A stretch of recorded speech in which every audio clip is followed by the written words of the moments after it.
السلام علیکم دوستو، کیسے ہیں آپ سب؟ میں زبینہ فیاض ایک بار پھر آپ کے ساتھ تو میں شروع کر رہی ہوں دی بادشاہ بائی نگاہ راحل پارٹ 33۔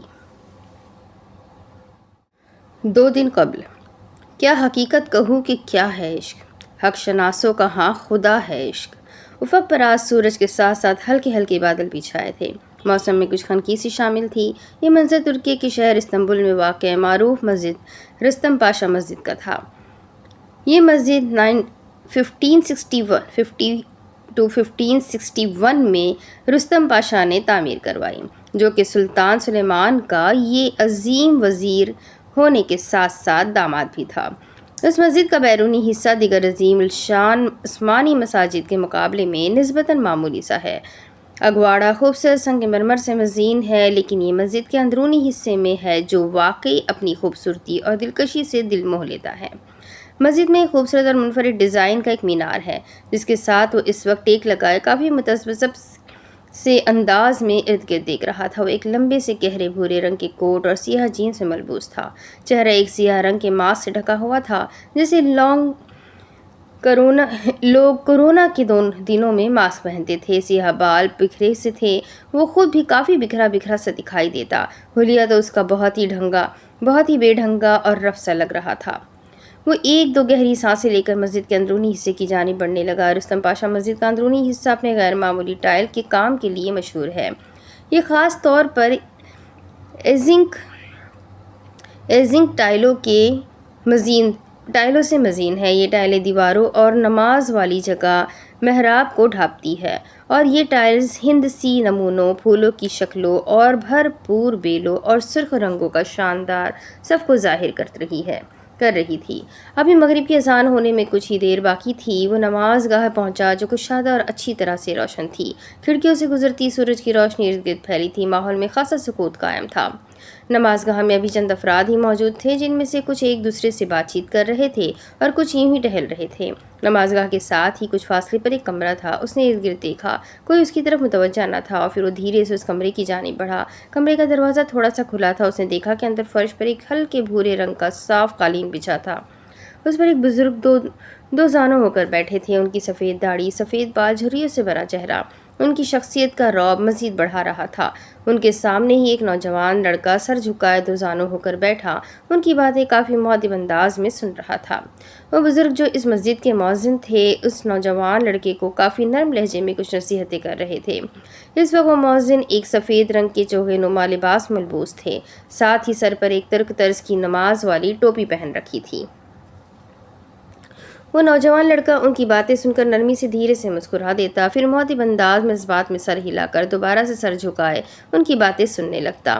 اس کمرے کے دروازے کے ساتھ کھڑا ہوا بکھرا بکھرا سا آدمی یہ منظر خاموشی سے دیکھ رہا تھا۔ اندر کمرے میں بیٹھے اس نوجوان لڑکے نے اس معزز بزرگ کے ہاتھ چومے، پھر مؤدب سے انداز میں اجازت مانگ کر کمرے کے دروازے کی جانب بڑھا۔ وہ بکھرا ہوا آدمی ایک دم دروازے سے پیچھے ہٹا۔ جب وہ نوجوان لڑکا اس کمرے سے چلا گیا تو اس نے دروازہ آدھا کھولا۔ اس بزرگ کی نظر اس آدمی کی جانب گئی، اور پھر انہوں نے ہاتھ بڑھا کر اسے اندر آنے کا اشارہ کیا۔ اس بکھرے ہوئے آدمی نے اپنے چہرے پر سے وہ ماسک ہٹایا اور اسے اپنی جینس کی جیب میں رکھا۔ اس کے چہرے پر حد درجے کی بے بسی، شکستگی اور نہ جانے کیا کیا تھا۔ سیاہ آنکھوں کے گرد حلقے پہلے سے کئی زیادہ بڑھ گئے تھے۔ وہ دھیرے سے چلتا ہوا ان کے سامنے آ کر بیٹھنے ہی لگا تھا کہ تب ہی اسے یاد آیا کہ وہ نوجوان لڑکا جو پہلے یہاں موجود تھا، وہ یہاں دو زانوں ہو کر بیٹھا تھا۔ وہ بھی دو زانوں ہو کر بیٹھا، پھر ایک گہری سانس اندر کو اتاری۔ اس نے سر اٹھا کر اپنے سامنے کچھ ہی فاصلے پر بیٹھے معزز بزرگ کا چہرہ دیکھا۔ ان کے چہرے پر سکون تھا، ہلکی سی مسکراہٹ تھی، آنکھیں روشن تھیں۔ چند لمحے کے لیے تو وہ ان کے چہرے کو سحر زدہ سا ہو کر دیکھنے لگا، پھر نظریں پھیر لی۔ عشق کیا ہے؟ لہجہ متذبذب سا تھا، سر جھکا تھا۔ وہ نہیں چاہتا تھا کہ بزرگ اس کے چہرے کی شکستگی دیکھ لے۔ بیٹے، کیا تم مجھے بتا سکتے ہو کہ تم کس عشق کے بارے میں بات کر رہے ہو؟ ان کا لہجہ انتہائی نرم تھا۔ اس نے سر اٹھا کر انہیں دیکھا۔ مطلب؟ سیاہ آنکھیں سکڑی تھی، وہ کچھ سمجھ نہیں پایا تھا۔ یعنی تم عشق مجازی کے بارے میں جاننا چاہتے ہو یا پھر عشق حقیقی کے بارے میں؟ انہوں نے ٹھہر ٹھہر کر کہا۔ مراد کے چہرے پر گہری سوچ کی لکیریں نمایاں ہوئی۔ ان دونوں میں فرق ہے کیا؟ اس نے آئی برو چکاتے ہوئے پوچھا تو بزرگ معنی خیز انداز میں زیر لب مسکرائے۔ فرق ہے، بالکل فرق ہے۔ ان کا لہجہ بھی معنی خیز تھا۔ میرات آنکھوں کی پتلیاں سکیڑے انہیں لہجے بھر کے لیے ناسمجھی سے دیکھتا رہا۔ اور تدبیر کو نہیں کچھ دخل، عشق کی درد کی دوا ہے عشق۔ کیسا فرق؟ اس نے پوچھا۔ ان بزرگ نے ایک گہری سانس لی۔ عشق اگر خلق سے ہو تو سزا ہے، لیکن اگر عشق خالق سے کیا جائے تو یہ جزا ہے۔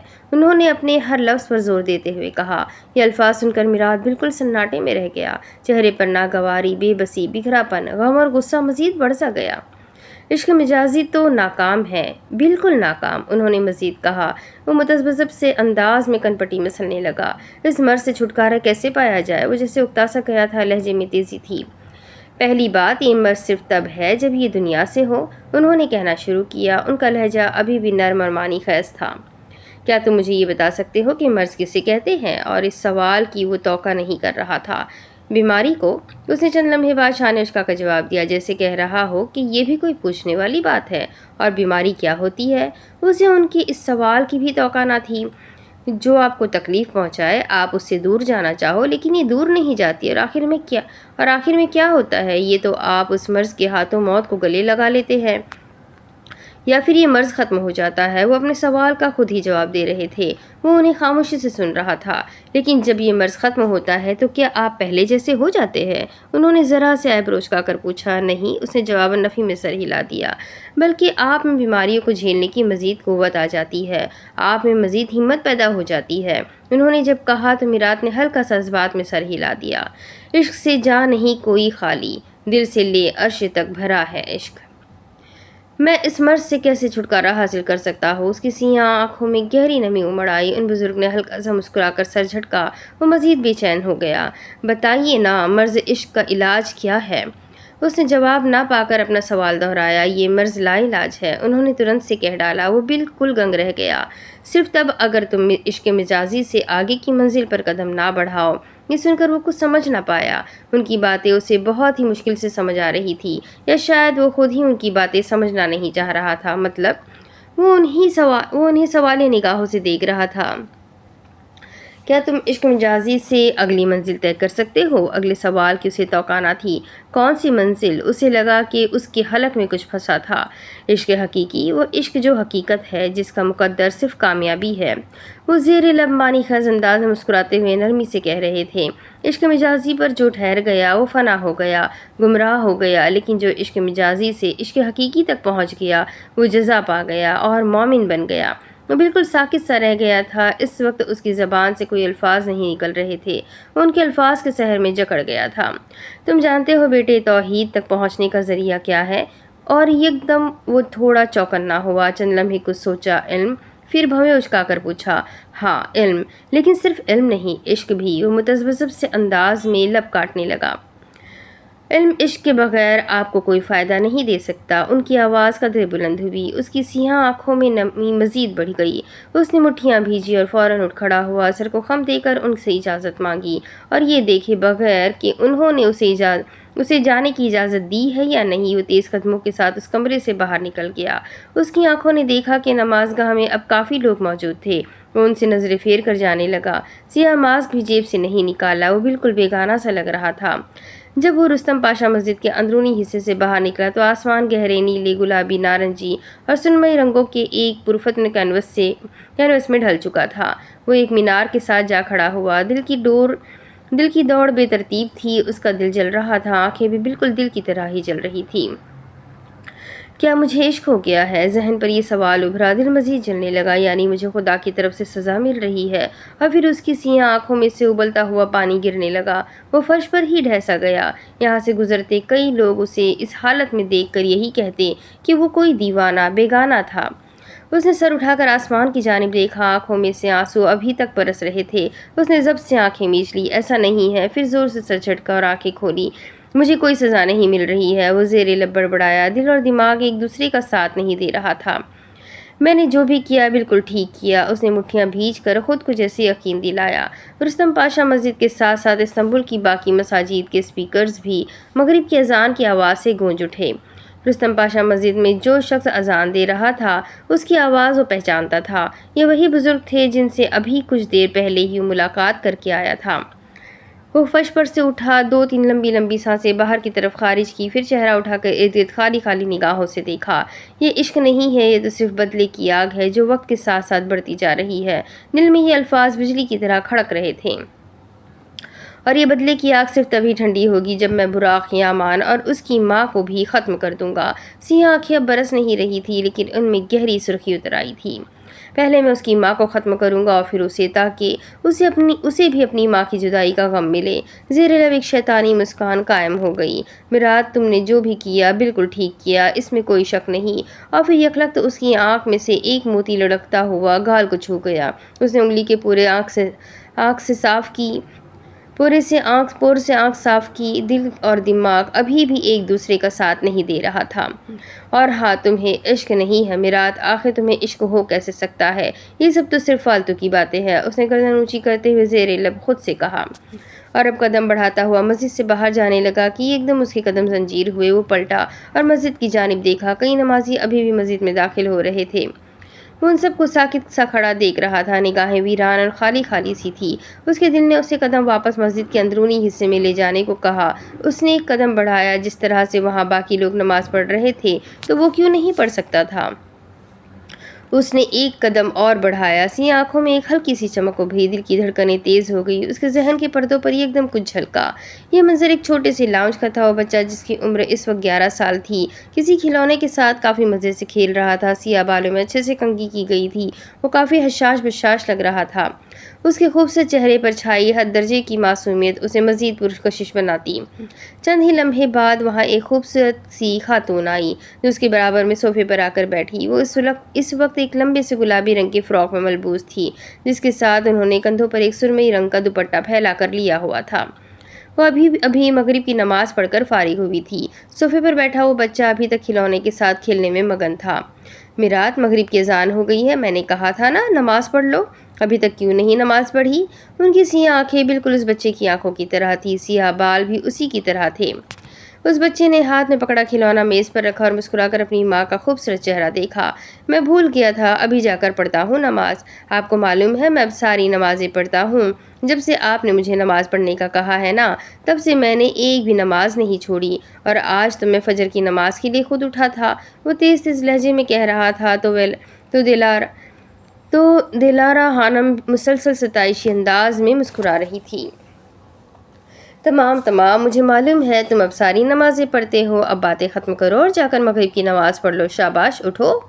وہ نرمی سے اس کے سر پر ہاتھ پھیرتے ہوئے کہہ رہی تھی تو وہ عذبات میں سر ہلا کر صوفے سے اٹھا اور نماز پڑھنے کے لیے چلا گیا۔ اسے احساس تک نہ ہو پایا کہ اس کی سیاہ آنکھیں پھر سے برس رہی تھی۔ اس نے مسجد کی جانب ایک اور قدم بڑھایا، پھر سامنے کے سارے منظر دھندلا سے گئے۔ اب سامنے وہ مناظر باری باری آشکار ہو رہے تھے۔